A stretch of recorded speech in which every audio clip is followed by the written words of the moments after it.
ಶುಭೋದಯ ಸರ್. ನಮಸ್ತೆ ಮ್ಯಾಮ್.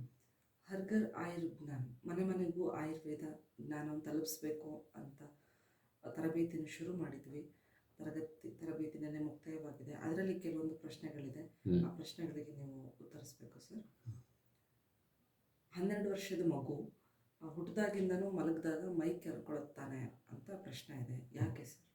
ಹುಟ್ಟಿದಾಗಿಂದ ಇರಲಿಕ್ಕಿಲ್ಲ. ಒಂದು ವೇಳೆ ಹುಟ್ಟಿದಾಗಿಂದ ಮೈ ಕೆರ್ಕೋತಾನೆ ಅಂದರೆ ಅದನ್ನು ಸೀರಿಯಸ್ ಆಗಿ ಚಿಕಿತ್ಸೆನ ಮಾಡಬೇಕಾಗ್ತದೆ. ಇಲ್ಲಿ ಚರ್ಮದ ಪದರಗಳ ಬಗ್ಗೆ ತರಗತಿಯಲ್ಲಿ ನಾವು ಮಾತಾಡಿದ್ವಿ.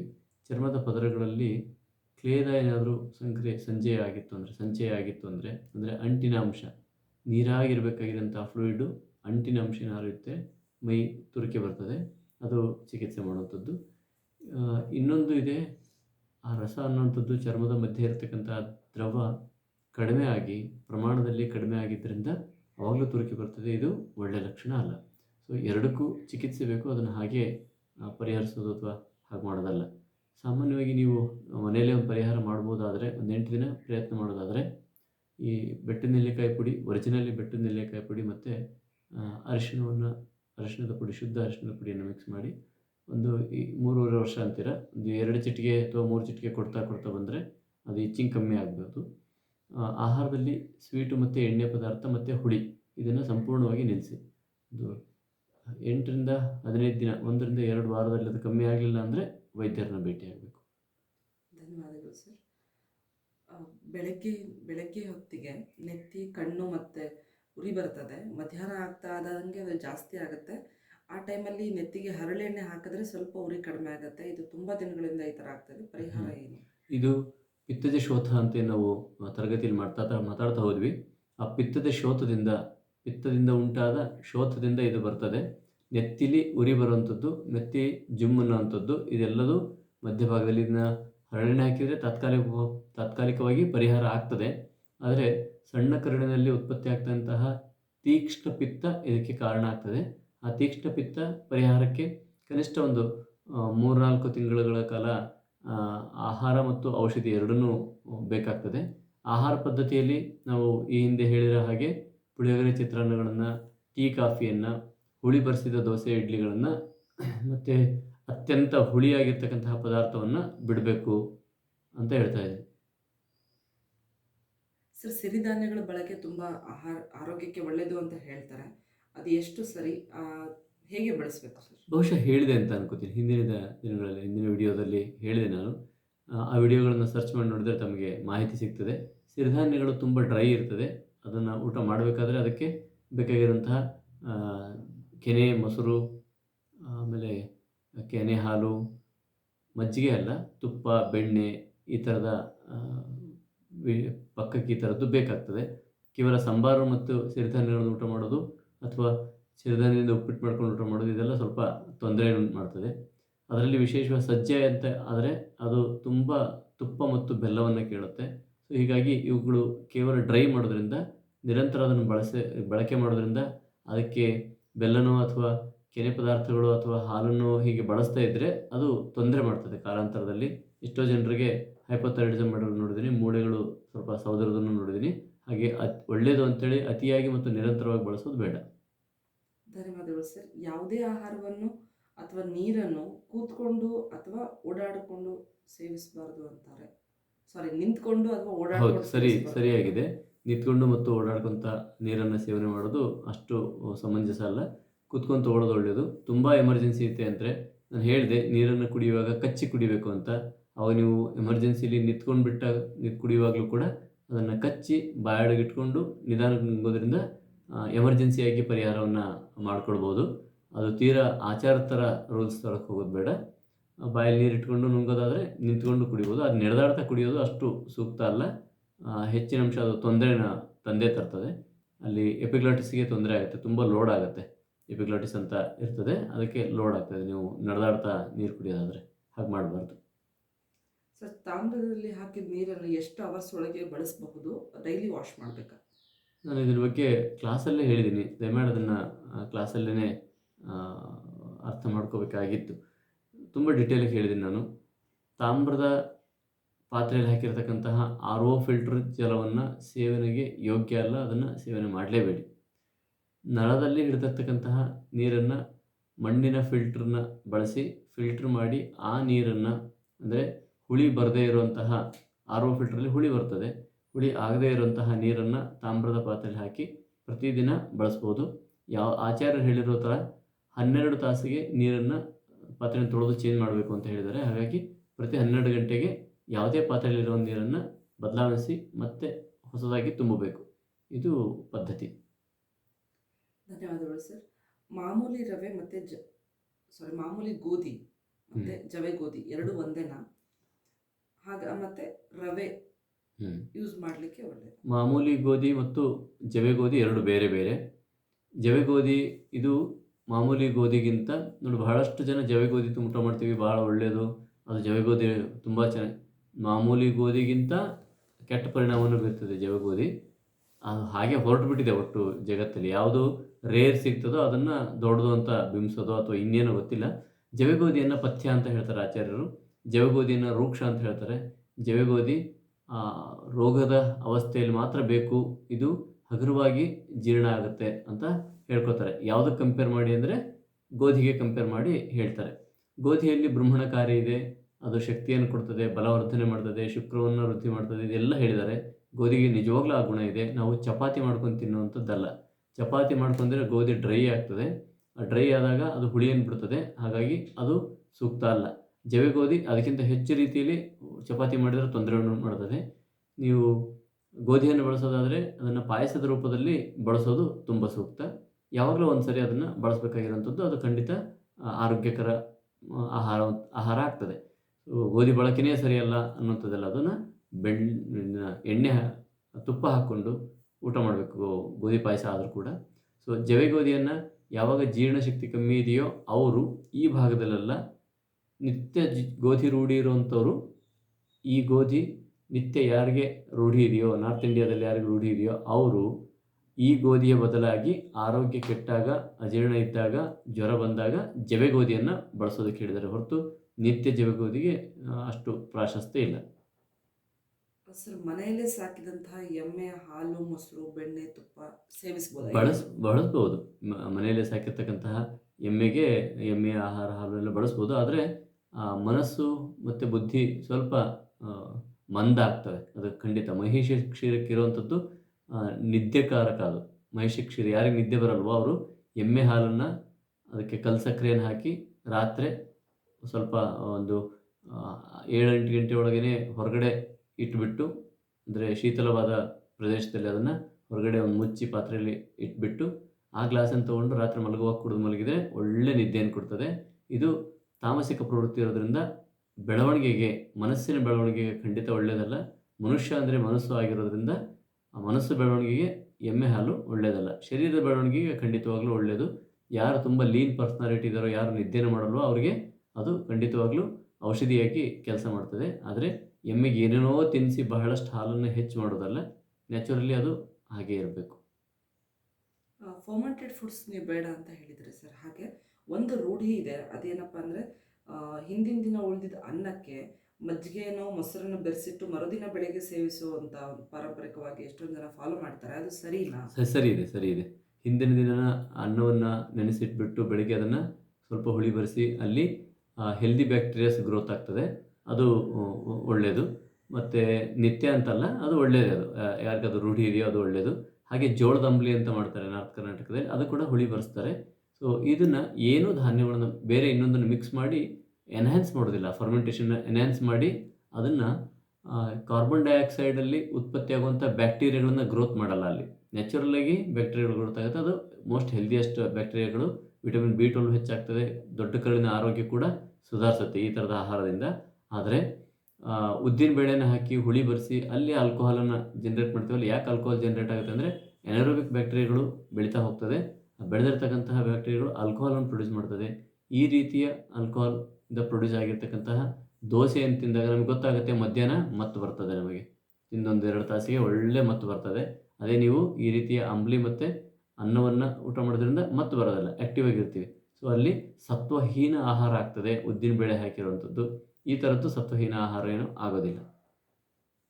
ಮತ್ತು ಆಯುರ್ವೇದ ಆಚಾರ್ಯರು ಹಿಂದಿನ ದಿನದ ಆಹಾರ ಸೇವಿಸಬಾರ್ದು ಅಂತ ಹೇಳ್ತಾರಲ್ಲ ಸರ್, ಕ್ಲೀನ್ ಆಹಾರ? ಹಾಂ, ಪ್ರಕ್ಲೀನ ಆಹಾರ ಅಂತ ಹೇಳಿ ಅದನ್ನು ಕ್ಲೀನ್ ಆಗೋದಕ್ಕೆ ಬಿಡೋದಿಲ್ಲ ಅದನ್ನು. ಕ್ಲೀನ್ ಆಗೋದಕ್ಕಿಂತ ಮೊದಲೇ ಅದನ್ನು ನೀರನ್ನ ಬೆರೆಸಿ ಅದನ್ನು ಹಾಗೆ ಇಟ್ಟಿರ್ತಾರೆ. ಓಕೆ. ಅದು ಪದ್ಧತಿ ಹಾಗೆ. ಸೊ ಅದು ರಸವನ್ನು ವೃದ್ಧಿ ಮಾಡ್ತದೆ ಅಂತ ಹೇಳ್ತಾರೆ. ವೃದ್ಧಿ ಅಂತ ಹೇಳಿದ್ರೆ ಅದು ಅದೇ ನಿತ್ಯ ಸೇವನೆಗೆ ಅಂತೇನು ಮೆನ್ಷನ್ ಮಾಡಿಲ್ಲ. ರಸವನ್ನು ವೃದ್ಧಿ ಮಾಡ್ತದೆ ಅಂತ. ಆ, ಇನ್ನೊಂದು ಹೇಳ್ತಾರೆ ಕೇವಲ ಅಕ್ಕಿಯನ್ನು ಅಥವಾ ಜೋಳವನ್ನು ನೆನೆ ಹಾಕಿಬಿಡೋದು. ಅದು ಹುಳಿ ಬರ್ತದೆ ಒಂದು ಸ್ವಲ್ಪ. ನೆನೆ ಹಾಕಿ ಬಿಟ್ಬಿಡೋದು ಅದನ್ನು. ಅದರಿಂದ ಅನ್ನ ಮಾಡೋದು, ಅದರಿಂದ ಅಂಬ್ಲಿ ಮಾಡೋದನ್ನು ಹೇಳ್ತಾರೆ. ಸೊ ಇಲ್ಲಿ ಇದು ಬರೋದೇ ಇಲ್ಲ. ಅದು ಪ್ರಕ್ಲೀನತೆ ಅನ್ನೋಂಥ ಪ್ರಶ್ನೆ ಬರೋದಿಲ್ಲ. ಯಾಕಂದರೆ ಇನ್ನು ಪೂರ್ಣ ಪ್ರಮಾಣದಲ್ಲಿ ಅದನ್ನು ಬೇಯಿಸಿರಲ್ಲ, ಹಾಗಾಗಿ ಪ್ರಕ್ಲೀನತೆ ಅನ್ನೋಂಥ ಪ್ರಶ್ನೆ ಬರೋದಿಲ್ಲ. ಆ, ಅದು ಫ್ರಿಜ್ಜಲ್ಲಿ ಇಟ್ಟಂಗೆ ಈ ಅನ್ನವನ್ನು. ಹಾಗಾದ್ರೆ ಫ್ರಿಜ್ಜಲ್ಲಿ ಇಡ್ಬೋದಲ್ಲ ಡಾಕ್ಟ್ರೆ? ಫ್ರಿಜ್ಜಿನ ಟೆಂಪ್ರೇಚರ್ಗೂ ನೀರು ಹಾಕಿರೋ ಟೆಂಪ್ರೇಚರ್ಗೂ ತುಂಬ ಡಿಫ್ರೆನ್ಸ್ ಇರ್ತದೆ. ಹಾಗಾಗಿ ಅಲ್ಲಿ ಕಿಣ್ವೀಕರಣಗೊಳ್ತದೆ. ಅಕೇಶ್ನಲ್ಲಿ ಖಂಡಿತವಾಗ್ಲೂ ಅದು ರೂಢಿ ಇರೋಂಥವ್ರಿಗೆ ಬೀಟ್ರೂಟ್ ಪ್ರೊಡಕ್ಷನ್ ಆಗಿರ್ತದೆ. ಅದನ್ನು ಸೇವನೆ ಮಾಡ್ಬೋದು ಗಂಜಿ. Okay sir. ಹಸಿಮೆಣಸಿನಕಾಯಿ ಉಪಯೋಗ ಹೇಗೆ ಸರ್?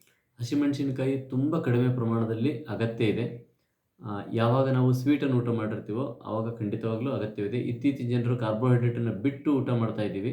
ಕಾರ್ಬೋಹೈಡ್ರೇಟ್ ಬಿಟ್ಟು ಊಟ ಮಾಡುವಾಗ ಮೆಣಸಿನಕಾಯಿನ ಈ ಬೇಳೆ ಪಲ್ಯಗಳ ಜೊತೆಗೆ ತಿನ್ನುವಂಥದ್ದು ಅಪಾಯವನ್ನು ತಂದುಕೊಡ್ತದೆ. ದಾಲ್ ಊಟ ಮಾಡ್ಕೊಂಡು ಅದ್ರ ಜೊತೆಗೆ ಒಂದು ಮೆಣಸಿನ್ಕಾಯಿ ತಿಂದರೆ ದಾಲ್ ಕಷಾಯ ರಸ, ಮೆಣಸಿನ್ಕಾಯಿ ಕಟು ರಸ ತುಂಬ ವಾತ ಪ್ರಕೋಪ ಆಗಿ ಸೆಲ್ಗಳಲ್ಲಿ ತುಂಬ ಆಳದಲ್ಲಿ ಡ್ಯಾಮೇಜ್ ಮಾಡ್ತಾ ಹೋಗ್ತದೆ. ಹಾಗಾಗಿ ನೀವು ಅಡುಗೆಗೆ ಮೆಣಸಿನ್ಕಾಯಿ ಬಳಸಲೇಬೇಕು ಅಂತಾದರೆ ಅಡುಗೆಯಲ್ಲಿ ಕಾರ್ಬೋಹೈಡ್ರೇಟ್ ಹೆಚ್ಚಿರುವಂಥ ಅನ್ನವನ್ನು, ಜೋಳವನ್ನು, ರಾಗಿಯನ್ನು, ನವಣೆ, ಸಜ್ಜೆ, ಸಿರಿಧಾನ್ಯಗಳನ್ನು ಹೆಚ್ಚು ಬಳಸ್ಕೊಂಡು ಆವಾಗ ಒಂದು ಸ್ವಲ್ಪ ಮಟ್ಟಿಗೆ ಖಾರವನ್ನು ಬಳಸ್ಬೋದೇ ಹೊರತು ಅತಿ ಹೆಚ್ಚಾಗಿ ಖಾರ ಮಾಡೋದು, ಖಾರದ ಚಟ್ನಿಯನ್ನು ಬಳಸುವಂಥದ್ದು ಖಂಡಿತ ಒಳ್ಳೆಯದಲ್ಲ. ಈ ಹಸಿಮೆಣಸಿನ್ಕಾಯಿ ಅಂತ ನೀವು ಕೇಳಿದ್ದೀರಿ, ಒಣಮೆಣಸಿನ್ಕಾಯಿ ಒಳ್ಳೆಯದ ಡಾಕ್ಟ್ರೆ ಅಂತ ಪ್ರಶ್ನೆ ಬರ್ತದೆ. ಹಸಿಮೆಣಸಿನ್ಕಾಯಿನೇ ಎಷ್ಟೋ ಸೂಕ್ತ. ಒಣಮೆಣಸಿನ್ಕಾಯಿ ಕೇವಲ ಅನಾರೋಗ್ಯದ ಅವಸ್ಥೆಯಲ್ಲಿ ಮಾತ್ರ ಸೂಕ್ತ, ಅದನ್ನು ಬಳಸಬೇಕು. ಹಸಿಮೆಣಸಿನ್ಕಾಯಿ ನಿತ್ಯ ಬಳಕೆಗೆ ಸರಿ. ಬಳಕೆ ತುಂಬ ಕಡಿಮೆ ಪ್ರಮಾಣದಲ್ಲಿ, ಅತ್ಯಂತ ಕಡಿಮೆ ಪ್ರಮಾಣದಲ್ಲಿ, ಮಗು ಊಟ ಮಾಡಿದ್ರೆ ಹೇಗೆ ಊಟ ಮಾಡ್ತದೋ ಆ ಪ್ರಮಾಣದಲ್ಲಿ ಹಸಿಮೆಣಸಿನ್ಕಾಯಿನ ಬಳಸಬೇಕು. ಧನ್ಯವಾದಗಳು ಸರ್. ಥೈರಾಯ್ಡ್ ಸಮಸ್ಯೆ ಇರೋರು ಎಲೆಕೋಸು, ಗೆಡ್ಡೆಕೋಸು, ಹೂಕೋಸು, ಸಾಸಿವೆ ಬಳಸಬಾರ್ದು ಅಂತ ಹೇಳ್ತಾರೆ, ಸರಿ ಇದೆ. ಅದನ್ನು ಬಳಸೋದ್ರಿಂದ ಹೈಪೋಥೈರಾಯ್ಡಿಸಮ್ ಹೆಚ್ಚಾಗ್ತದೆ. ಅಂದರೆ ಸಾಮಾನ್ಯರಿಗೂ ಕೂಡ ರಕ್ತದ ಮೇಲೆ ಅದು ಪರಿಣಾಮವನ್ನು ಬೀರ್ತದೆ. ಹಾಗಾಗಿ ಅವ್ರಿಗೆ ಇನ್ನೂ ಹೆಚ್ಚಿನ ರೀತಿಯಲ್ಲಿ ಪರಿಣಾಮವನ್ನು ಬೀರ್ತದೆ. ಹಾಗಾಗಿ ಸಾಮಾನ್ಯರಿಗೂ ಇದನ್ನು ನಿರಂತರವಾಗಿ ಅತಿ ಹೆಚ್ಚು ಬಳಸೋದು ಯೋಗ್ಯ ಅಲ್ಲ. ಎಷ್ಟೋ ಜನರು ಬಳಸೋರಿಗೆ ಗ್ಯಾಸ್ಟ್ರೈಟಿಸ್ ಆಗುತ್ತೆ ಅಂತ ಹೇಳ್ತಾರೆ.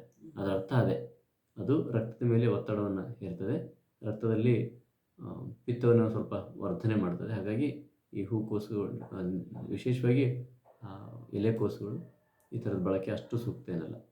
Okay sir. ಊಟ ಆದ ನಂತರ ಪಾನ್ ಸೇವಿಸಬಹುದಾ ಸರ್? ಸೇವಿಸ್ಬೋದು. ಊಟ ಆದಮೇಲೆ ನಾನು ಹೇಳಿದ್ದೆ, ನಾನು ಹಿಂದೆ ತಾಂಬೂಲ ಸೇವನೆಗೆ ಇರುವಂಥದ್ದು. ಮಧುರ ಇರಬೇಕು ಆಹಾರ, ಸ್ನಿಗ್ಧವಾಗಿರಬೇಕು, ಅಂದರೆ ತುಪ್ಪ ಚೆನ್ನಾಗಿ ಊಟ ಮಾಡಿರಬೇಕು, ಅದು ಕಾರ್ಬೋಹೈಡ್ರೇಟಿಂದ ತುಂಬಿರಬೇಕು, ಮತ್ತು ಸ್ವೀಟಿಂದ ಊಟ ಮಾಡಿದಾಗ ಖಂಡಿತ ತಾಂಬೂಲ ಒಳ್ಳೆಯದು.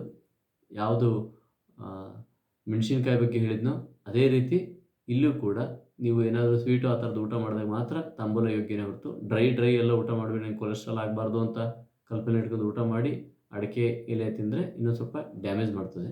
ಖಂಡಿತವಾಗ್ಲೂ ಅದಷ್ಟು ಸೂಕ್ತ ಆಗಲ್ಲ ಆ ಸಂದರ್ಭದಲ್ಲಿ. ಮುಂದಿನ ಪ್ರಶ್ನೆ, ಯಾವ ಪಾತ್ರೆಯಲ್ಲಿ ಅಡುಗೆ ಮಾಡಬೇಕು? ಕಾಪರ್ ಬಾಟಮ್ ಸ್ಟೀಲ್ ಪಾತ್ರೆ ಆಗಬಹುದಾ ಅನ್ನೋ ಪ್ರಶ್ನೆ ಇದೆ ಸರ್. ಕಾಪರ್ ಬಾಟಮ್ ಸ್ಟೀಲ್ ಪಾತ್ರೆ ಬಳಸೋದ್ರ ಉದ್ದೇಶ ಏನಂದರೆ ಬೇಗ ಬಿಸಿಯಾಗಲಿ ಅಂತ. ಈ ಅಡುಗೆ ಪಾತ್ರೆಗೆ ಮಣ್ಣಿನ ಪಾತ್ರೆ ಮತ್ತು ಸ್ಟೀಲ್ ಪಾತ್ರೆ, ಸ್ಟೇನ್ಲೆಸ್ ಸ್ಟೀಲ್ ಪಾತ್ರೆ ಅಂತ ಏನಿದೆಯಲ್ಲ ಅದು ಒಳ್ಳೆಯದು. ಯಾಕಂದರೆ ಅದು ಆಹಾರ ಜೊತೆಗೆ ರಿಯಾಕ್ಷನ್ ಆಗೋದಿಲ್ಲ. ಮಣ್ಣಿಂದು ತುಂಬ ಸೂಕ್ತ. ನಿಧಾನವಾಗಿ ಬಿಸಿಯಾಗಿ ಅದು ಬಿಸಿಯನ್ನು ಹಾಗೆ ಕಾವದ ರೀತಿ ಕಾದಿಟ್ಕೊಳ್ತದೆ. ಕಾಪರ್ ಬಾಟಮ್ ಇರುವಂತಹ ಸ್ಟೀಲ್ ಪಾತ್ರೆಗಳು ಖಂಡಿತ ಬೇಡ. ಅತಿಯಾಗಿ ಟೆಂಪ್ರೇಚರನ್ನು ರೈಸ್ ಮಾಡ್ತದೆ. ಕುಕ್ಕರ್ ಆಗಲಿ ಬೇಡ. ಅತಿಯಾಗಿ ಟೆಂಪ್ರೇಚರ್ ರೈಸ್ ಆಯಿತು ಅಂತ ಹೇಳಿದ್ರೆ ಬೇಗ ಆಹಾರ ತಯಾರಾಗ್ಬೋದು, ಆದರೆ ಅದು ಶೀಘ್ರ ನಶಿಸಿ ಹೋಗುತ್ತೆ. ಆಹಾರದ ಸತ್ವ ಬೇಗ ಹಾಳಾಗ್ತದೆ. ಹಾಗಾಗಿ ಅತ್ಯಂತ ಹೆಚ್ಚು ಶಾಖವನ್ನು ಕೊಟ್ಟು ಬೇಗ ತಯಾರು ಮಾಡುವಂತಹ ಕುಕ್ಕರ್ ಆಗಲಿ ಕಾಪರ್ ಬಾಟಮ್ ಪಾತ್ರೆಗಳಾಗಲಿ ಬೇಡ. ಇನ್ನೂ ಹಾಗೆ ನೋಡೋದಾದರೆ ಒಲೆಯಲ್ಲಿ ಮಾಡೋದು ತುಂಬ ಸೂಕ್ತ ಅಂತ ಹೇಳ್ತೇನೆ. ಧನ್ಯವಾದಗಳು ಸರ್. ಮಡ್ ಫಿಲ್ಟರ್ಸ್ನ ಯೂಸ್ ಮಾಡೋರು, ಅದಕ್ಕೆ ನೀರನ್ನು ಹಾಕೋ ಮುಂಚೆ ಕುದಿಸಿ ಆರಿಸಿ ಹಾಕಬೇಕಾ, ಮತ್ತು ಅದನ್ನು ಕ್ಲೀನ್ ಮಾಡೋದು ಹೇಗೆ ಅನ್ನೋ ಪ್ರಶ್ನೆ. ಕುದಿಸಿ ಆರಿಸಿ ಹಾಕೋದು ತುಂಬ ಸೂಕ್ತನೇ. ಯಾವುದು ಬೋರ್ವೆಲ್ ವಾಟರ್ ಇತ್ತು ಅಂತ ಹೇಳಿದರೆ ಕುದಿಸಿ ಆರಿಸಿ ಹಾಕಿ. ನಿಮಗೆ ಹೊಳೆ ನೀರು ಬರ್ತಾಯಿದೆ, ಫಿಲ್ಟರ್ ಮಾಡ್ಕೊಂಡು ಬರ್ತಾಯಿದೆ ಅಂತ ಹೇಳಿದರೆ ಹಾಗೆ ನೇರವಾಗಿ ಹಾಕ್ಬೋದು. ಬೋರ್ವೆಲ್ ನೀರಲ್ಲಿ ಕುದಿಸಿ ಆರಿಸೋದ್ರಿಂದ ಲವಣಗಳೆಲ್ಲದು ಸ್ವಲ್ಪ ಪಾತ್ರೆ ತಳಕ್ಕೆ ಹತ್ಕೊಳ್ತದೆ. ಕುದಿಸಿ ಆರಿಸಿ ಅದನ್ನು ಸೋಸಿ ಹಾಕೋದ್ರಿಂದ ಒಳ್ಳೆಯದು. ಅದನ್ನು ಸ್ವಚ್ಛ ಮಾಡೋದು ಭಾಳ ಸುಲಭ. ಅದ್ರಿಗೆ ಇನ್ಸ್ಟ್ರಕ್ಷನ್ ಇರ್ತದೆ. ಅದಕ್ಕೊಂದು ಸ್ವಚ್ಛ ಮಾಡುವಂಥ ಒಂದು ಬ್ರಷನ್ನು ಕೊಟ್ಟಿರ್ತಾರೆ. ಅದನ್ನು ವಾರದಲ್ಲಿ ಒಂದು ಸರಿ ಅದನ್ನು ಪೂರ್ಣ ಸ್ವಚ್ಛ ಮಾಡಿ ಕೆಳಗಿನ ಪಾತ್ರೆಯನ್ನು ದಿನ ಸ್ವಚ್ಛ ಮಾಡ್ತಾ ಅದನ್ನು ಬಳಸ್ಬೋದು ಖಂಡಿತವಾಗಿ. ಅವಲಕ್ಕಿ ಮೊಸರು, ಅವಲಕ್ಕಿ ಬೆಲ್ಲ ಸೇವಿಸಬಹುದಾ ಸರ್? ಅವಲಕ್ಕಿ ಮೊಸರು ಮತ್ತು ಅವಲಕ್ಕಿ ಬೆಲ್ಲ ಹಾಂ ತೊಗೊಳ್ಬೋದು. ತುಂಬ ಕಡಿಮೆ ಪ್ರಮಾಣ. ಆಚಾರ್ಯರು ಹೇಳಿದ್ದಾರೆ, ಮೆನ್ಷನ್ ಮಾಡಿದ್ದಾರೆ. ಅವಲಕ್ಕಿ ತಿನ್ನಬಾರ್ದು ಅಂತ ಹೇಳಿಲ್ಲ. ಅವಲಕ್ಕಿ ತಿನ್ನುವ ಪ್ರಮಾಣವನ್ನು 1 ಚಮಚ ಅಂತ ಹೇಳ್ತಾರೆ. ತಿಂಡಿ ತಿನ್ನೋ ಚಮಚದಿಂದ 1 ಚಮಚ ಅವಲಕ್ಕಿ ಅಂದರೆ ಪ್ರಸಾದದ ರೀತಿ ತೊಗೋಬೇಕು ಅಂತ ಆಯಿತು. 1 ಚಮಚ ಅವಲಕ್ಕಿಯನ್ನು ಮಾತ್ರ, ಅದು ಮೊಸರಿಂದಾದರೂ ಬೆಲ್ಲದಿಂದಾದರೂ ಸೇವಿಸ್ಬೋದು. ಅದರಿಂದ ಆಚೆ ತಿಂದುಕೊಂಡ್ರೆ ಅದು ಅತ್ಯಂತ ಗುರು ಅಂತ ಹೇಳ್ತಾರೆ. ನೋಡಿ, ಅಕ್ಕಿ ಹಗುರ ಆದರೆ ಅವಲಕ್ಕಿ ಗುರು. ಯಾಕಂದರೆ ಅದರೊಳಗೆ ತುಂಬ ನೀರಿನ ಅಂಶವನ್ನು ತೆಗೆದು ಪಚ್ಚಿ ಮಾಡಿ ತುಂಬ ಗಟ್ಟಿಯಾಗಿರ್ತದೆ. ಹಾಗಾಗಿ ಅದು ಅತ್ಯಂತ ಗುರು. ಯಾರಾದರೂ ಅವಲಕ್ಕಿ ಒಂದು ಟಿಫಿನ್ಗೆ ಅಂತ ಅವಲಕ್ಕಿ ಮಾಡಿದ್ರೆ ಗೊತ್ತಾಗ್ತದೆ ಎಷ್ಟು ಅದು ಹೆವಿ ಆಗುತ್ತೆ ಡೈಜೆಷನಿಗೆ, ಮಧ್ಯಾಹ್ನ ಹಸಿವೆ ಆಗೋದಿಲ್ಲ. ಹಾಗಾಗಿ ಅವಲಕ್ಕಿ ಅನ್ನುವಂಥದ್ದು 1 ಚಮಚ ತಿನ್ನೋದಕ್ಕೆ ಯೋಗ್ಯ. ತುಂಬ ಜನ ಹೇಳ್ತಾ ಇದ್ದಾರೆ ಸರ್ ಇವಾಗ ತುಪ್ಪ ಬಳಸಬಾರ್ದು, ಮನೆಯಲ್ಲೇ ಮಾಡಿದ ತುಪ್ಪಗಳನ್ನು ಅದನ್ನು ಮಾತ್ರ ಬಳಸಬೇಕು, ಪ್ಯಾಕೆಟ್ ತುಪ್ಪಗಳನ್ನೆಲ್ಲ ಬಳಸಬೇಡಿ ಅಂತ ನೀವು ಹೇಳಿದ್ರಲ್ವ. ಹಾಗಾದ್ರೆ ಪ್ರಶ್ನೆ ಏನು ಅಂದರೆ, ಶುದ್ಧವಾದಂತಹ ತುಪ್ಪ ಎಲ್ಲಿ ಸಿಗತ್ತೆ? ಎಲ್ಲಿ ಸಿಗುತ್ತೆ ಹುಡುಕ್ಬೇಕಷ್ಟೇ, ಶುದ್ಧವಾದ ತುಪ್ಪ ಎಲ್ಲಿ ಸಿಗ್ತದೆ ಅಂಥೇಳಿ. ನಿಮ್ಮ ಮನೇಲಿ ಬರುವಂತಹ ಹಾಲನ್ನು ತಗೊಂಡು ನೀವೇ ಹೆಪ್ಪಾಕಿ, ನೀವೇ ಮೊಸರು ಮಾಡಿ, ಅದನ್ನು ಮಜ್ಜಿಗೆ ಕಡಿದು ಬೆಣ್ಣೆ ತೆಗೆದು ಆವಾಗ ತುಪ್ಪ ಮಾಡಿದರೆ, ಸದ್ಯಕ್ಕೆ ಈಗ ಏನು ಅವೈಲೇಬಲ್ ಹಾಲಿದೆಯೋ ಅದನ್ನೇ ಬಳಸಿದರೆ ಈಗಿನ ತುಪ್ಪಕ್ಕಿಂತಲೂ ಎಷ್ಟೋ ಪಾಲು ಇದು ಈ ರೀತಿ ತಯಾರು ಮಾಡೋದು ಉತ್ತಮ. ಆದರೆ ಈ ಪ್ಯಾಕೆಟ್ ಹಾಲುಗಳನ್ನು ತೊಗೊಂಡು ಬಳಸೋದು ಎಷ್ಟು ಸರಿ ಅಂದರೆ, ಈಗ ನೇರ ತುಪ್ಪ ತೊಗೊಳೋದಕ್ಕಿಂತ ಒಂದು 50%ಗಿಂತ ಹೆಚ್ಚು ಸರಿ ಅದು ಮಾಡ್ಬೋದು. ಆನಂತರ ನೆಕ್ಸ್ಟು ವಿಷಯ ಏನಿರ್ತದೆ, ಆನಂತರ ದೇಸಿ ಆಹಾರದ ಹಾಲನ್ನು ಮನೇಲಿ ತೊಗೊಂಡು ಬಂದು ದೇಸಿ ಹಾಲಿನಿಂದ ಬೆಣ್ಣೆಯನ್ನು ಅಂದರೆ ಕಾಯಿಸಿ ಹೆಪ್ಪಾಕಿ ಮಜ್ಜಿಗೆ ಮಾಡಿ ಬೆಣ್ಣೆ ತೆಗೆದು ಅದನ್ನು ತುಪ್ಪ ಮಾಡೋದು ತುಂಬ ಸೂಕ್ತ. ಹಾಗಾಗಿ ಸರ್ಚ್ ಮಾಡಿ ದೇಸಿ ಹಾಲು ಎಲ್ಲಿ ಸಿಗ್ತದೆ ಅಂತ. ಸಿಗದೇ ಇದ್ದರೆ ನಿಮ್ಮ ಸ್ನೇಹಿತರೆ ಒಂದು 10 ಜನ ಸೇರಿ ಗುಂಪು ಹಾಕ್ಕೊಂಡು ಅದಕ್ಕೊಂದು ಸ್ವಲ್ಪ ಇನ್ವೆಸ್ಟ್ ಮಾಡಿ ಒಂದಷ್ಟು ಹಸುಗಳನ್ನು ಸಾಕಿ ಒಬ್ಬರು ನೋಡ್ಕೊಳ್ಳೋದಕ್ಕೆ ಬಿಟ್ಟರೆ ನಿಮ್ಮದೇ ಹಾಲು ನಿಮ್ಮದೇ ಹಸು ಪ್ರತಿನಿತ್ಯ ಶುದ್ಧವಾಗಿ ಮನೆಗೆ ಬರ್ತದೆ. ಈ ಥರದ ಒಂದು ಚಿಕ್ಕ ಚಿಕ್ಕ ಸಂಘಗಳನ್ನು ಮಾಡ್ಕೊಂಡು ಆ ರೀತಿ ಮಾಡೋದು ತುಂಬ ಸೂಕ್ತ. ಸರ್, ಆಹಾರನ ಹೇಗೆ ಸೇವಿಸಬೇಕು ಅನ್ನುವಾಗ ಟಿ ವಿ ನೋಡಬಾರ್ದು, ಉಡುಪುಗಳು ನೀಟಾಗಿರಬೇಕು, ಮೂತ್ರ ವಿಸರ್ಜನೆ ಎಲ್ಲ ಆಗಿರಬೇಕು ಅಂತ ಈ ಥರ ಒಂದಷ್ಟು ರೆಸ್ಟ್ರಿಕ್ಷನ್ಸ್ ಹೇಳ್ತಾರೆ, ಹಿರಿಯರು ಹೇಳ್ತಿರ್ತಾರಲ್ವ. ಅದು ಬರೀ ಆಹಾರ ಸೇವನೆಗೆ ಅಷ್ಟೇ ಅಲ್ಲದೆ ಮಾನಸಿಕ ಆರೋಗ್ಯಕ್ಕೂ ಆ ಥರ ಫಾಲೋ ಮಾಡೋದು ಸೂಕ್ತನ? ಅಂದರೆ ಟಿ ವಿ ನೋಡದೇ ಇರೋದು ಆ ಥರ ಸರ್, ಟಿ ವಿ ನೋಡಬಾರ್ದು, ಮಾತಾಡ್ತಾ ಇರಬಾರ್ದು. ಹಿಂದೆ ಹೇಳ್ತಿದ್ರಲ್ಲ, ಸಾವಕಾಶ ನಿಧಾನಕ್ಕೆ ಊಟ ಮಾಡಬೇಕು, ಕಾಗೆ ನಾಯಿ ಹಸಿದವರು ದೃಷ್ಟಿ ಊಟದ ಮೇಲೆ ಬೀಳಬಾರ್ದು, ಲೈಕ್ ಈ ಥರ ಕೆಲವು ಗೋವಿಗೆ, ಅತಿಥಿಗಳಿಗೆ, ಮಕ್ಕಳಿಗೆ, ಹಿರಿಯರಿಗೆ ಬಡಿಸಿದ ನಂತರ ಊಟ ಮಾಡಬೇಕು ಅಂತ ಹಿರಿಯರು ಒಂದಷ್ಟು ಹೇಳ್ತಿದ್ರಲ್ವ. ಅದು ಬರೀ ಆಹಾರ ಸೇವನೆಗೆ ಅಷ್ಟೇ ಅಲ್ಲ. ಹೌದು, ಇವು ಆಚಾರಗಳಲ್ಲ. ಇದು ಈ ಮನುಷ್ಯನ ಜೀವಿತಾವಧಿಗೆ ಸಹಕಾರಿಯಾಗುವಂತಹ ಮಾರ್ಗಗಳೇ ಹೊರತು ಇದು ಒಂದು ಆಚಾರಗಳು ಅಥವಾ ಇದೊಂದು ಪಾಲನೆ ಮಾಡಬೇಕಾಗಿ ರೆಸ್ಟ್ರಿಕ್ಟೆಡ್ ಫಾಲೋ ಮಾಡಬೇಕಾದಂಥ ಕಾನೂನುಗಳಲ್ಲ. ಇದು ಮನುಷ್ಯ ಅನುಸರಿಸಲೇಬೇಕಾದಂತಹ ದಾರಿ, ಮಾರ್ಗ. ಇದನ್ನು ಬಿಟ್ಟರೆ ಮನುಷ್ಯನಿಗೆ ಬೇರೆ ದಾರಿನೇ ಇಲ್ಲ. ಈ ಜನ್ಮ ಅಲ್ಲದ್ರೆ ಮುಂದಿನ ಜನ್ಮದ ಇದೇ ಹಾದಿನೇ ನಾವು ಕ್ರಮಿಸಬೇಕಾಗ್ತದೆ. ಅದನ್ನ ಇದೇ ಹಂತದಲ್ಲಿ ಈಗಲೇ ಕ್ರಮಿಸೋದು ತುಂಬ ಒಳ್ಳೆಯದು. ಈಗ ನಾವು ಅದನ್ನು ತಪ್ಪಿಸ್ಕೋಬೋದು. ನನ್ನ ಪಾಡಿ ನಾನು ಇರ್ತೇನೆ, ನಾನು ಹೀಗೆ ಇರ್ತೀನಿ ಅಂತ. ಮುಂದಿನ ಜನ್ಮದಲ್ಲಾದರೂ ಅದನ್ನು ತೀರಿಸಿನೇ ಮುಂದಕ್ಕೆ ಹೋಗಬೇಕೇ ಹೊರತು ಆ ರೀತಿ ಮನಸ್ಸು ವಿಶಾಲ ಆದಾಗ ಮಾತ್ರ ಮನುಷ್ಯನಾಗ್ತಾನೆ ಹೊರತು ಇಲ್ಲಾಂದರೆ ಅದು ಖಂಡಿತ ಕಷ್ಟ. ಟಿ ವಿ ನೋಡ್ತಾ ಊಟ ಮಾಡೋದು ಖಂಡಿತವಾಗ್ಲೂ ಕೆಟ್ಟ ಒಂದು ಪದ್ಧತಿ ಮತ್ತು ಅಪಾಯಕಾರಿ. ಟಿ ವಿಲಿ ಬರುವಂಥ ಏನೇನೋ ವಿಷಯದ ಜೊತೆಗೆ ಆಹಾರವನ್ನು ಸೇವನೆ ಮಾಡೋದಿದೆಯಲ್ಲ, ಅದು ಇನ್ನೇನೇನೋ ತಯಾರು ಮಾಡ್ತದೆ. ಏನೂ ಇಲ್ಲ. ಟಿ ವಿ ಎಲ್ಲ ನೋಡಬೇಕಾಗಿರೋದು ಆಹಾರ ಊಟ ಮಾಡುವಾಗ ಏಕಾಗ್ರ ಮನಸಾ ಪೀತಂ ಅಂತ ಹೇಳ್ತಾರೆ. ಏಕಾಗ್ರ ಮನಸಾ ಪೀತಂ ಸಮ್ಯಕ್ ಯೋಗಾಯ ಕಲ್ಪತೆ ಅಂತ ಚಿಕಿತ್ಸೆಯಲ್ಲಿ ಹೇಳ್ತಾರೆ. ಏಕಾಗ್ರ ಮನಸಾ ಪೀತಂ ಅಂದರೆ ಏಕಾಗ್ರತೆಯಿಂದ ಆಹಾರವನ್ನು ಊಟ ಮಾಡೋದ್ರಿಂದ ಬಾಯಲ್ಲಿಟ್ಟಿರ್ತಕ್ಕಂಥ ಆಹಾರದ ರುಚಿ ಗೊತ್ತಾಗ್ತದೆ, ಹೊಟ್ಟೆಲಿ ಹೋಗಿರ್ತಕ್ಕಂಥ ಆಹಾರದ ಪ್ರಮಾಣ ಗೊತ್ತಾಗ್ತದೆ. ರುಚಿ ಗೊತ್ತಾಯಿತು ಅಂತ ಹೇಳಿದ್ರೆ ಮೆದುಳು ಆ ಜೀರ್ಣಕ್ರಿಯೆಗೆ ಸಹಕಾರವನ್ನು ಮಾಡ್ತದೆ. ನಾನು ಕ್ಲಾಸಲ್ಲಿ ಹೇಳಿದೆ ಹೇಗೆ ಊಟ ಮಾಡೋದು, ನಾಲಿಗೆ ಕೆಳಗೆ ಏನಿರ್ತದೆ, ಸಬ್ಲಿಂಗ್ವಲ್ ಅಬ್ಸಾರ್ಪ್ಷನ್ ಬಗ್ಗೆ ಹೇಳಿದೆ. ಹಾಗಾಗಿ ಎಲ್ಲ ಹಿಂದೆ ಹೇಳಿರ್ತಕ್ಕಂಥ ಆಚಾರ್ಯ ಹೇಳಿರ್ತಕ್ಕಂಥ ಎಲ್ಲ ವಿಷಯಗಳು ತುಂಬ ಸೂಕ್ತ. ಸ್ವಾಮಿ ವಿವೇಕಾನಂದರು ಈ ಮಾತನ್ನು ಹೇಳ್ತಾರೆ. ನಾನು ತರಗತಿಲೇ ಸಮಯ ಅಭಾವದಿಂದ ನಿನ್ನೆ ಹೇಳೋಕ್ಕಾಗಲಿಲ್ಲ. ಏನು ವಿಷಯ ಅಂತಂದರೆ, ಭಾರತೀಯ ಆಚರಣೆಗಳಿದ್ದಾವಲ್ಲ ಅವನ್ನ ಮೊದಲು ನಂಬು ಮತ್ತು ಆಚರಿಸು. ಏನು ಪ್ರಶ್ನೆ ಇಲ್ದಂಗೆ ನಂಬು, ಆಚರಿಸು. ನಿನಗೆ ಪ್ರಶ್ನೆ ಇದೆ ಅಂತ ಹೇಳಿದರೆ ಅದನ್ನು ಸಂಶೋಧನೆಯಿಂದ ದೃಢಪಡಿಸ್ಕೋ ಅಷ್ಟೇ, ಅವು ಯಾವತ್ತೂ ಸಿದ್ಧ ಆಗಿದ್ದಾವೆ ಅಂತೆ. ಅದೇ ಪಾಶ್ಚಾತ್ಯರಿಂದ ಬಂದಿರತಕ್ಕಂಥ ಯಾವುದೇ ಆಚರಣೆಗಳನ್ನು ಮೊದಲು ಅನುಮಾನದಿಂದ ನೋಡು, ಅದನ್ನು ಸಂಶೋಧನೆ ಮಾಡು, ಅದರಲ್ಲಿ ಏನಾದರೂ ಒಳ್ಳೆಯದು ಅಂತ ಸಿಕ್ಕರೆ ಖಂಡಿತವಾಗ್ಲೂ ಸ್ವೀಕರಿಸು. ಹೆಚ್ಚಿನ ಅಂಶ ಅವು ಆರೋಗ್ಯಕರ ಅಲ್ಲ, ಮಾನವನ ಬೆಳವಣಿಗೆ ಆರೋಗ್ಯಕರ ಅಲ್ಲ. ಹಾಗಾಗಿ ನಾವು ಉಲ್ಟಾ ಮಾಡಿಬಿಟ್ಟಿದ್ದೀವಿ. ಪಾಶ್ಚಾತ್ಯರಿಂದ ಬಂದು ಎಲ್ಲದನ್ನೂ ಏನೂ ವಿಚಾರ ಮಾಡದೆ ಸ್ವೀಕಾರ ಮಾಡೋದು, ಇಲ್ಲಿರೋ ಎಲ್ಲವನ್ನೂ ಮೂಢನಂಬಿಕೆಗಳು ಅಂತ ಬಿಸಾಕೋದು. ಇಲ್ಲಿರೋದು ಒಂದು ಮೂಢನಂಬಿಕೆ ಇಲ್ಲ ಅಂತ ವಿವೇಕಾನಂದರು ಹೇಳ್ತಾರೆ. ಒಂದು ಮೂಢನಂಬಿಕೆ ಇಲ್ಲ, ಎಲ್ಲ ಆಚರಣೆಗಳನ್ನು ಮೊದಲು ಇದನ್ನು ಮಾಡು, ಫಾಲೋ ಮಾಡು. ಆಮೇಲೆ ನಿಂಗೆ ಬೇಕು ಅಂತ ಅನಿಸಿದ್ರೆ ತಾರ್ಕಿಕವಾಗಿ ಅದನ್ನು ಹುಡುಕು. ಅದರಲ್ಲಿ ಸಾಕಷ್ಟು ಏನು ಉದ್ದೇಶ ಕೇಳಿದ್ದಾರೆ ಅಂತ ಸಾಕಷ್ಟು ಅರ್ಥ ಆಗ್ತದೆ. ಸೊ ಇದು ವಿವೇಕಾನಂದರ ವಾಯ್ಸು. ಖಂಡಿತವಾಗ್ಲೂ ಇದನ್ನು ಫಾಲೋ ಮಾಡಬೇಕು ನಾವು, ಅದು ಪ್ರೀತಿಯಿಂದ. ಧನ್ಯವಾದಗಳು ಸರ್. ಇವಾಗಿನ ಕಾಲದಲ್ಲಿ ಎಲ್ಲದೂ ವರ್ಕ್ ಜಾಸ್ತಿ ಕಂಪ್ಯೂಟರ್ ಜೊತೆನೇ ಇರುತ್ತೆ. ಹಾಗಾಗಿ ನಮ್ಮ ಕಣ್ಣಿನ ಆರೋಗ್ಯವನ್ನು ಕಾಪಾಡ್ಕೊಳ್ಳೋದು ಹೇಗೆ ಅನ್ನೋ ಮೊದಲನೇ ಪ್ರಶ್ನೆ. ಅವ್ರದ್ದು ಇನ್ನೊಂದು ಪ್ರಶ್ನೆ ಏನಪ್ಪ ಅಂದರೆ, ಸೂರ್ಯನ ಕೆಲವು ಹೊತ್ತು ನೋಡೋದ್ರಿಂದ ನಮಗೆ ಒಂದು ಸಾರ್ಟ್ ಆಫ್ ಎನರ್ಜಿ ಬರುತ್ತೆ ಅಂತ ಹೇಳ್ತಾರೆ. ಅದು ನಿಜನಾ? ಆಮೇಲೆ ರಾತ್ರಿ ಹೊತ್ತು ಎಮರ್ಜೆನ್ಸಿ ವರ್ಕ್ ಇದ್ದಾಗ, ಎಮರ್ಜೆನ್ಸಿ ಎಲ್ಲೋ ಟ್ರಾವೆಲ್ ಮಾಡಬೇಕಾಗಿ ಬಂದ ನಿದ್ದೆಗೆಟ್ಟರೆ ನಾವು ಡೇ ಟೈಮ್ ಸ್ಲೀಪ್ ಮಾಡೋದನ್ನು ಕಾಂಪನ್ಸೇಟ್ ಮಾಡ್ಬೋದಾ ಅನ್ನೋ ಪ್ರಶ್ನೆ. ಸೂರ್ಯನನ್ನು ನೋಡೋದು ತ್ರಾಟಕ ಅಂತ ನಾವು ಚಿಕಿತ್ಸೆ ದೃಷ್ಟಿಯಿಂದ ಹೇಳ್ತೇವೆ. ಸೂರ್ಯೋದಯ ಆದಮೇಲೆ 8 ನಿಮಿಷದಲ್ಲಿ ಸೂರ್ಯ ಭೂಮಿಗೆ ಬಿಸಿಲನ್ನು ಚೆಲ್ತಾನೆ. ನೀವು ಸೂರ್ಯೋದಯ ಆದಾಗ ನೋಡಿ ಬಿಸಿಲಿರಲ್ಲ. ಇನ್ನು 8 ನಿಮಿಷಕ್ಕೆ ಭೂಮಿಗೆ ಬಿಸಿಲು ನೆರಳು ಬೀಳ್ತದೆ. ಆ 8 ನಿಮಿಷದ ಒಳಗೆ, ಸೂರ್ಯೋದಯ ಆದಮೇಲೆ ಆ 8 ನಿಮಿಷದ ಒಳಗೆ ನೋಡೋದು ತುಂಬ ಹೆಲ್ಪ್ ಮಾಡ್ತದೆ. ಅದನ್ನು ನೋಡಬಹುದು. ಕಂಪ್ಯೂಟರ್ನ ದಿನ ನೋಡಿ ಕೆಲಸ ಮಾಡುವಂಥದ್ದು ಸಾಧ್ಯವಾದಷ್ಟು ಬೇಗ ಅದರಿಂದ ರಿಟೈರ್ಡ್ ಆಗಬೇಕು, ಅಥವಾ ವಾರದಲ್ಲಿ 1, 2, 3 ದಿನ ಆ ರೀತಿ ಮಾಡುವಂಥದ್ದು, ಅಥವಾ ಬಿಟ್ಟು ಮಾಡುವಂಥದ್ದು. ಅನಿವಾರ್ಯ ಆದರೆ ಬಿಟ್ಟು ಮಾಡುವಂಥದ್ದನ್ನು ಮಾಡಬೇಕೇ ಹೊರತು ನಿರಂತರವಾಗಿ ನಾವು ಕಂಪ್ಯೂಟರ್ನ ತಕೊಂಡು ನೋಡೋದ್ರಿಂದ ಅದಕ್ಕೆ ಒಂದಷ್ಟು ಪರಿಹಾರ ಅಲ್ಲ, ಅದು ಒಂದಷ್ಟು ಸಮಾಧಾನ ಹೇಳ್ಬೋದು ಅಷ್ಟೇ ಬಿಟ್ಟು ಅದಕ್ಕೆ ಹೀಗೆ ಮಾಡ್ಕೊಳ್ಳಿ ಅಂತ ಅದು ಪರಿಹಾರ ಅಂತೂ ಖಂಡಿತ ಆಗೋದಿಲ್ಲ. ಯಾಕಂದರೆ ನಿರಂತರವಾಗಿ ಬೆಳಕು ನೋಡೋದ್ರಿಂದ ಅದು ಖಂಡಿತವಾಗ್ಲೂ ಡ್ಯಾಮೇಜ್ ಮಾಡೇ ಮಾಡ್ತದೆ ನೇತ್ರದ ಮೇಲೆ. ಅದನ್ನು ನೀವು ಶುದ್ಧವಾದ ಗೋಘೃತವನ್ನು ಕಣ್ಣಿಗೆ ಹಾಕ್ಕೊಳ್ಳೋದ್ರಿಂದ ಆ ಕಣ್ಣಿನ ಆಗಿರ್ತಕ್ಕಂಥ ಸ್ಟ್ರೈನ್ ಹೋಗ್ತದೆ. ಶುದ್ಧವಾದ ತುಪ್ಪ ಆಗಿರಬೇಕು, ಅದಕ್ಕೆ ಖಾರ ಹಾಕಿ ಉಪ್ಪು ಹಾಕಿ ಎಲ್ಲ ಬೇಯಿಸಿರುವಂಥದ್ದಲ್ಲ. ಶುದ್ಧವಾಗಿರ್ತಕ್ಕಂಥ ತುಪ್ಪವನ್ನು ಹಾಕೊಳ್ಳೋದ್ರಿಂದ ಅದು ಕಣ್ಣಿಗೆ ಖಂಡಿತವಾಗ್ಲೂ ಸಹಾಯ ಮಾಡ್ತದೆ. ನಾವು ನೇತ್ರಾಂಜನ ಅಂತ ಬರ್ತದೆ, ಅದನ್ನು ಇನ್ನು ಪಾಶ್ಪತಾಂಜನ ಅಂತ ಬರ್ತದೆ. ಇದನ್ನು ವೈದ್ಯರ ಸಲಹೆ ಮೇರೆಗೆ ನೇತ್ರಾಂಜನವನ್ನು ಎತ್ತೆ ಹಾಕ್ಕೊಂಡ್ರೂ ಕೂಡ ಅದು ಡ್ರಾಪ್ಸ್ ಇರ್ತದೆ, ಅದು ಕಣ್ಣಿಗೆ ಒಳ್ಳೆಯದಾಗ್ತದೆ ಅಥವಾ ಸಹಾಯ ಆಗ್ತದೆ. ಅನಿವಾರ್ಯವಾಗಿದ್ದಂಥವರು ಈ ರೀತಿ ಮಾಡಬಹುದು. ಸಾಧ್ಯವಾದಷ್ಟು ಕಂಪ್ಯೂಟರ್ನ ಬಳಸೋರು ಬೇಗ ರಿಟೈರ್ಮೆಂಟ್ ತೊಗೊಂಡು ಬೇರೆ ಜಾಬಿಗೆ ಶಿಫ್ಟ್ ಆಗಬೇಕು. ಕಂಪ್ಯೂಟರ್ನ ಬಳಸಲಿ, ಎಲ್ಲರೂ ಬಳಸಲಿ, ದಿನ ಬಳಸಲಿ. ಒಂದು 10 ವರ್ಷ ವರ್ಕ್ ಮಾಡೋದು ಮತ್ತು ಬಿಟ್ಟಿನ ಕೆಲಸಕ್ಕೆ ಹೋಗೋದು, ಮತ್ತು ಮುಂದಿನ ಪೀಳಿಗೆ ಆ ಕೆಲಸವನ್ನು ಮಾಡ್ಕೊಂಡು ಹೋಗ್ತದೆ. ಆ ರೀತಿ ವಿಚಾರ ಮಾಡ್ಬೋದು. ಅಥವಾ ವಾರದಲ್ಲಿ 1-2 ದಿನಗಳು ಮಾತ್ರ ಆ ಕೆಲಸವನ್ನು ಮಾಡುವಂಥದ್ದು.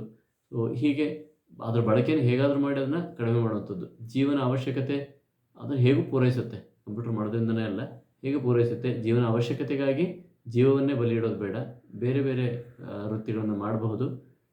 ಕಂಪ್ಯೂಟರ್ನ ಅದರಲ್ಲಿ ಸಾಕಷ್ಟು ತಮಗೆ ಗೊತ್ತಿರೋ ಹಾಗೆ ಸಾಕಷ್ಟು ಟೆಕ್ನಾಲಜಿಗಳು ಬಂದು ಅದನ್ನು ಬೆಳಕನ್ನು, ಅದೇನೋ ಬ್ಲೂ ಲೈಟ್ ಆಫ್ ಅಂತ ಹೇಳ್ತಾರೆ, ಬೆಳಕನ್ನು ಕಮ್ಮಿ ಮಾಡುವಂಥದ್ದು, ಈ ಥರದ್ದೆಲ್ಲ ವ್ಯವಸ್ಥೆಗಳಿದೆ. ಸೊ ಆ ವ್ಯವಸ್ಥೆನ ಬಳಸ್ಕೊಂಡು ಮುಂದಿನ ಇದರಲ್ಲಿ ತಂತ್ರಜ್ಞಾನ ಏನಾದರೂ ಹೆಚ್ಚು ಇದಾಗ್ತದೆ ನೋಡಬೇಕು. ಕೇವಲ ಬ್ಲ್ಯಾಕ್ ಮೇಲೆ ವೈಟ್ ಲೆಟರ್ಸ್ ಬರುವಂಥದ್ದೆಲ್ಲ ನೋಡಿದ್ದೇವೆ. ಸೊ ಆ ಥರದ್ದೇನಾದ್ರು ಟೆಕ್ನಾಲಜಿ ಹೆಚ್ಚಾದರೆ ಅದನ್ನು ಬಳಕೆಗೆ ತರಬಹುದು.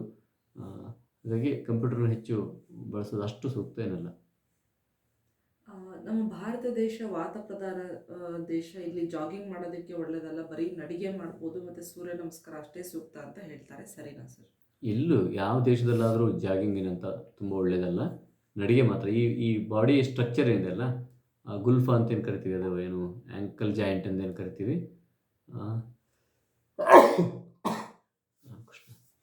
ಗುಲ್ಫಾ ಅಂತ ಏನು ಕರಿತೀವಿ, ಅದು ಆ್ಯಂಕಲ್ ಜಾಯಿಂಟ್ ಅಥವಾ ನೀ ಜಾಯಿಂಟ್ಗಳು ಸ್ಪ್ರಿಂಗಿಯಾಗಿರ್ತದೆ. ಈ ಕೋತಿಗಳು ಅವಕ್ಕೆಲ್ಲ ಓಡೋದಕ್ಕೆ ಬೇಕಾಗುತ್ತೆ. ಇಲ್ಲಿ ಆ ರೀತಿ ಇಲ್ಲ, ಇದರ ವ್ಯವಸ್ಥೆ ಬೇರೆ ಇದೆ. ಇದು ಜೋರಾಗಿ ನಡಿಗೆ ಮಾಡ್ಬೋದು. ಜೋರಾಗಿ ನಡಿಗೆ ಮಾಡಿ ಬೆವತು ಅದನ್ನು ವ್ಯಾಯಾಮಕ್ಕೆ ಕನ್ವರ್ಟ್ ಮಾಡೋದಕ್ಕಿಂತ ಬೆಸ್ಟ್ ಆಪ್ಷನ್ ಅಂದರೆ ಮನೇಲಿ ಚೆನ್ನಾಗಿ ಕೆಲಸ ಮಾಡಿ, ಹೆಚ್ಚು ಕೆಲಸವನ್ನು ಮಾಡಿ ಮನೇಲಿ. ದಿ ಮೋಸ್ಟು ನಾನು ಯಾವಾಗ ಹೇಳ್ತಾ ಇದ್ದೆ, ಸೈಕಲ್ ತೊಳೆದು ಊರೆಲ್ಲ ಅಡ್ಡಾಡ್ಕೊಂಡು ಬರ್ತಾರಲ್ಲ, ಅದಕ್ಕೂ ಹೋಗಿ ತೊಂದರೆ ಇಲ್ಲ ಸೈಕ್ಲಿಂಗಿಗೆ. ಮನೇಲಿ ಆ ಮೋಟ್ರನ್ನ ಎತ್ತಿ ಪಂಪ್ ಮಾಡ್ತೀವಲ್ಲ ವಾಟ್ರಿಗೆ, ಅದ್ರ ಬದಲು ಆ ಪಂಪ್ಗೆ ನಿಮ್ಮ ಸೈಕಲ್ಲು ಚಕ್ರವನ್ನು ಕನೆಕ್ಟ್ ಮಾಡಿ ಒಂದು 15-20 ನಿಮಿಷ ತುಳಿದ್ರೆ ಒಂದು ಟ್ಯಾಂಕ್ ನೀರು ತುಂಬುತ್ತೆ. ಅಲ್ಲಿ ಮನೇಲಿ ಒಂದು ಕೆಲಸ ಆಯಿತು, ನಮ್ಮ ಪಾಡಿಗೆ ಮುಂದೆ ಹೋದಂಗಾಯ್ತು. ಕೇವಲ ಜೋರಾಗಿ ನಡಿಗೆ ಸಹಾಯ ಖಂಡಿತವಾಗ್ಲೂ ಮಾಡ್ತದೆ. ನಡಿಬಹುದು, ಆದರೆ ತುಂಬ ನಡೆದ್ರೆ ಮಂಡಿ ನೋವು ಬರ್ತದೆ. ಹೆಚ್ಚು ತೂಕ ಇರೋವಂಥವ್ರು ವಿಶೇಷವಾಗಿ, ನಾನು ನಡೆದ್ರೆ ಏನೂ ಸಮಸ್ಯೆ ಇಲ್ಲ, 50 ಕಿಲೋಮೀಟರ್ 60 ಕಿಲೋಮೀಟರ್ ಎಲ್ಲ ನಡೀತಿದೆ. ಆದರೆ ತುಂಬ ಮಂಡಿ ನೋವು ಇರೋವಂಥವ್ರು ಇದ್ರ ಬಗ್ಗೆ ಜಾಗೃತಿ ವಹಿಸಬೇಕು. ಒಂದು ಸರಿ ಬಂತು ಮಂಡಿ ನೋವು ಅಂದರೆ ಮತ್ತೆ ವಾಪಸ್ ಮಾಡೋದು ಕಷ್ಟ ಆಗ್ತದೆ. ಅದು ಭಾರತದಂಥ ದೇಶ ಅಂತಲ್ಲ, ಎಲ್ಲ ದೇಶಗಳಿಗೂ ಇದು ಅಪ್ಲೈ ಆಗುವಂಥದ್ದು.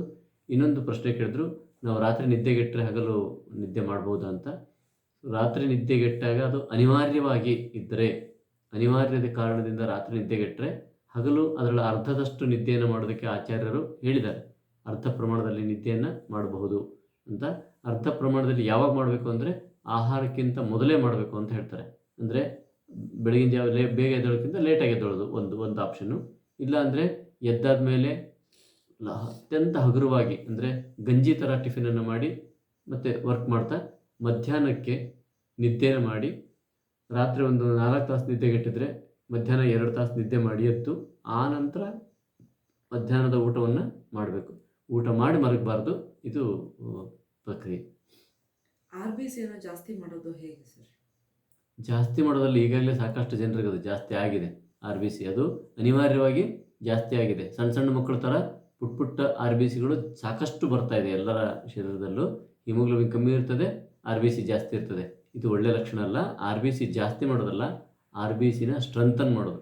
RBC ಸ್ಟ್ರೆಂಥನ್ ಮಾಡಬೇಕಂದ್ರೆ ಮೊದಲು ಮನಸ್ಸನ್ನು ವಿಶಾಲತೆಗೊಳಿಸ್ಕೋಬೇಕು. ಅದು ಮನಸ್ಸು ಅತ್ಯಂತ ವಿಶಾಲಗೊಂಡಷ್ಟು ಅದು ಕರಳು ಆ್ಯಕ್ಟಿವ್ ಆಗ್ತದೆ. ಇಂಟೆನ್ಸಿಕ್ ಫ್ಯಾಕ್ಟರ್ ಅಂತ ಕರೀತಾರೆ. ಲಿವರ್ ಆ್ಯಕ್ಟಿವೇಟ್ ಆಗ್ತದೆ. ಲಿವರು ಮತ್ತು ಕರಳು ಆ್ಯಕ್ಟಿವೇಟ್ ಆಯ್ತಂದರೆ ಬೋನ್ ಮ್ಯಾರೋ ಹೇಳ್ದಂಗೆ ಕೇಳ್ತದೆ. ಅಲ್ಲಿ ಪಿತ್ತ ಸಾಕಷ್ಟು ಕಮ್ಮಿ ಆಗುತ್ತೆ. ಸಮಾಧಾನವಾಗಿರುವಂಥದ್ದು, ಸಮಾಧಾನವಾಗಿ ಜೀವನ ಸಾಗಿಸ್ತಕ್ಕಂಥದ್ದು, ಎಲ್ಲರ ಹಿತವನ್ನು ಬಯಸೋದು, ಇದು RBC ಹೆಚ್ಚಾಗೋದಕ್ಕೆ ಇರುವಂತಹ ದೊಡ್ಡ ಒಂದು ಪರಿಹಾರ ಮತ್ತು ಶಾಶ್ವತ ಪರಿಹಾರ. ಅದನ್ನು ಮಾಡೋದೇ ತುಂಬ ಸೂಕ್ತ. ಯಾರನ್ನೂ ದ್ವೇಷ ಮಾಡದೇ ಇರುವಂಥದ್ದು. ಇದನ್ನು ಮಾಡ್ತಾ ಹೋದರೆ RBC ಖಂಡಿತವಾಗ್ಲೂ ಹಿಮೋಗ್ಲೋಬಿನ್ ಕೊರತೆಯಿಂದ ಅಂತ ಖಂಡಿತವಾಗ್ಲೂ ಜೀವನ ಪೂರ್ತಿ ಬಳಲೋದಿಲ್ಲ. ನಾವು ಏನೋ ಆಹಾರವನ್ನು ತಿಂದ್ಬಿಟ್ಟು ಅದನ್ನು ಮಾಡ್ತೀನಿ ಅಂದರೆ ಒಳಗಡೆ ಬೆಂಕಿ ಇಟ್ಕೊಂಡು ಎಂಥ ಶುದ್ಧವಾದ ಆಹಾರ ತೊಗೊಂಡ್ರೂ ಅದು ಟೆಂಪ್ರವರಿ ಆಗ್ತದೆ. ಏನಾದರೂ ಇಂಜೆಕ್ಷನ್ ಮಾಡಿಸ್ಕೊಂಡು ಅವಾಗಲೂ RBCಗಳನ್ನ ಸ್ಟ್ರೆಂಥನ್ ಮಾಡೋಕ್ಕೆ ಹೋದರೆ ವೆರಿ ಟೆಂಪ್ರವರಿಯಾಗಿ RBCಗಳ ಸಂಖ್ಯೆ ಅಥವಾ ಸೈಜ್ ದೊಡ್ಡದಾಗಿ ಮತ್ತು ಅದಕ್ಕಿಂತ ಡ್ಯಾಮೇಜ್ ಆಗ್ತಾ ಹೋಗ್ತದೆ. ಬಿಟ್ಟರೆ ಇವು ಪರಿಹಾರಗಳು ಆಗೋದಿಲ್ಲ. ಪರಿಹಾರ ಅಂದರೆ ಮಾನಸಿಕವಾಗಿ ಶಾಂತವಾಗಿರುವಂಥದ್ದು, ವೈಶಾಲ್ಯತೆಯನ್ನು ಬೆಳೆಸ್ಕೊಳ್ಳುವಂಥದ್ದು. ಎಲ್ಲರೂ ನನ್ನವರು, ಇಲ್ಲಿ ಯಾರು ಯಾವುದೋ ಒಂದು ಮಾತಿಗೆ ಯಾರನ್ನೂ ದ್ವೇಷ ಮಾಡುವಂಥ ಪ್ರಕ್ರಿಯೆ ಬೇಡ. ರಾಗಿಯನ್ನು ವಾರದಲ್ಲಿ ಎಷ್ಟು ದಿನಕ್ಕೊಮ್ಮೆ ಬೆಳೆಸ್ಬೋದು ಸರ್? ಹಾಗೆ ಉಪವಾಸ ಮಾಡುವಾಗ ಅಕ್ಕಿ ಗಂಜಿ ಸೇವಿಸ್ತಾ ಇರ್ತಾರಲ್ಲ, ಮಧ್ಯದಲ್ಲಿ ರಾಗಿ ಗಂಜಿನೂ ಸೇವಿಸಬಹುದಾ? ರಾಗಿಯನ್ನು ಅಭ್ಯಾಸ ಇರೋಂಥವ್ರು ನಿತ್ಯವೂ ಬಳಸುವಂಥದ್ದು. ಈ ಮೈಸೂರು ಪ್ರಾಂತದವರು ನಿತ್ಯವೂ ಬಳಸ್ತಾರೆ, ಅದಕ್ಕೇನು ಸಮಸ್ಯೆನೇ ಇಲ್ಲ. ಅಭ್ಯಾಸ ಇಲ್ಲದಂಥವ್ರು ಒಂದಿನ ಬಳಸೋದು ತಪ್ಪಾಗ್ತದೆ. ಈಗ ನಾರ್ತ್ ಕರ್ನಾಟಕದವ್ರಿಗೆ ಹೋಗಿ ರಾಗಿ ತಿನ್ನಿರಿ, ಆಂಧ್ರದ ರಾಗಿ ತಿನ್ನಿರಿ ಅಂದರೆ ಅಜೀರ್ಣ ಆಗ್ತದೆ. ಅದು ಹಾಗಲ್ಲ, ಎಷ್ಟು ದಿನಕ್ಕೊಮ್ಮೆ ಬಳಸ್ಬೋದು ಅಂತ ಪ್ರಶ್ನೆ ಇಲ್ಲ. ರಾಗಿ ಅಭ್ಯಾಸ ಇರೋಂಥವ್ರು ನಿತ್ಯ ಬಳಸಿದರೂ ತೊಂದರೆ ಏನಲ್ಲ. ರಾಗಿ ಮತ್ತು ಅಕ್ಕಿಯನ್ನು ಮಿಕ್ಸ್ ಮಾಡ್ಕೊಂಡು ಬಳಸೋದ್ರೂ ತೊಂದರೆ ಇಲ್ಲ. ಪ್ರತ್ಯೇಕ ಬೇಯಿಸಿ ಅದನ್ನು ಮಿಕ್ಸ್ ಮಾಡ್ಕೊಂಡು ಬಳಸ್ತಾರೆ. ಅಂದರೆ ರಾಗಿ ಮುದ್ದೆ ಊಟ ಮಾಡ್ತಾರೆ, ಅದರೊಳಗೆ ಸ್ವಲ್ಪ ಅಕ್ಕಿ ಬೆಳೆಸಿರ್ತಾರೆ. ರಾಗಿ ಮುದ್ದೆ ಊಟ ಮಾಡ್ತಾರೆ, ಅದಕ್ಕೆ ಅನ್ನವನ್ನು ಊಟ ಮಾಡ್ತಾರೆ ಜೊತೆಗೆ. ಈ ಥರದ ಬಳಕೆನ ಮಾಡಬಹುದು, ತಪ್ಪೇನಲ್ಲ. ಆದರೆ ಈ ರಾಗಿ ಮುದ್ದೆ ಅಥವಾ ರಾಗಿಯ ರೊಟ್ಟಿ, ರಾಗಿ ಇದನ್ನು ಅದರ ಜೊತೆಗೆ ಅದು ಡ್ರೈ ಆಗಿರೋದ್ರಿಂದ ಅದ್ರ ಜೊತೆಗೆ ತುಪ್ಪ ಬೆಲ್ಲಗಳನ್ನು ಅಕ್ಕಿನ ಬಳಸ್ಬೋದು.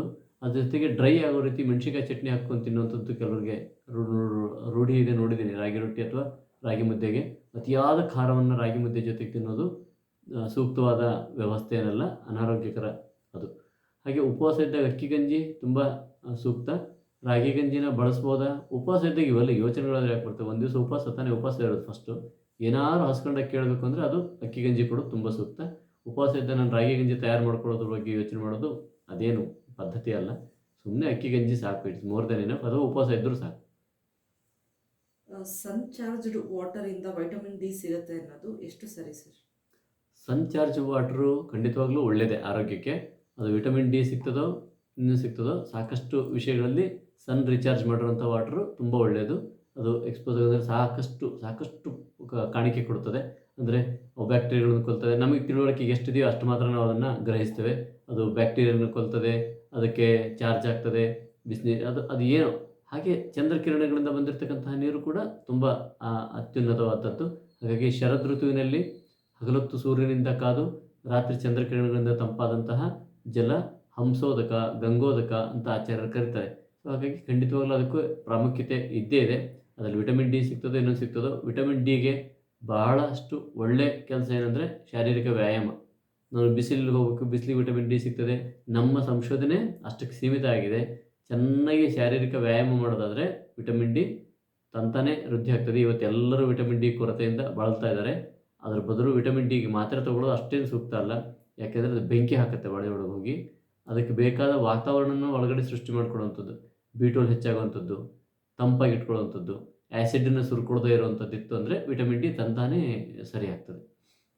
ಆರ್ಗ್ಯಾನಿಕ್ ಬೆಲ್ಲ ಅಥವಾ ಪ್ಯೂರ್ ತುಪ್ಪಗಳು ಅಂತ ಏನು ಹೊರಗಡೆಗೆಲ್ಲ ಸಿಗ್ತಾ ಇದೆಯೋ ಅದೆಲ್ಲನೂ ತುಂಬ ಕಾಸ್ಟ್ಲಿ ಆಗುತ್ತೆ. ಸಾಮಾನ್ಯ ಜನರು ಬೆಳೆಸಬಹುದಾದಂಥ ಇದು ಕಾಸ್ಟ್ಲಿನೇ ಆಗಬೇಕಾಗಿತ್ತು. ನಾವು ಅದನ್ನು ಅಡ್ಡ ಒಂದು ಹಾದಿನ ತಂದು ಏನನ್ನೋ ಈ ಕೃತಕವಾಗಿ ಹೈಬ್ರಿಡೈಜೇಷನ್ ಮಾಡದೇ ಇದ್ದಿದ್ರೆ, ಕೃತಕವಾಗಿ ನಾವು ಹಾಲನ್ನು ಉತ್ಪತ್ತಿ ಮಾಡದೇ ಇದ್ದಿದ್ರೆ, ಕೃತಕವಾಗಿ ಈ ಏನೇನೋ ಮಿಕ್ಸ್ ಮಾಡಿ ರಿಫೈನ್ಡ್ ಆಯಿಲನ್ನು ತಯಾರು ಮಾಡದೇ ಇದ್ದಿದ್ರೆ, ನಿಧಾನವಾಗಿ ರೇಟ್ ಇವತ್ತು ಈಗೇನು ಆರ್ಗ್ಯಾನಿಕ್ ಅಂತ ಹೇಳ್ತೀವಿ ಆ ರೇಟಿಗೆ ಬಂದು ನಿಲ್ತಾ ಇತ್ತು. ನಾವು ಅದನ್ನು ಒಪ್ಕೊತಾ ಇದ್ವಿ.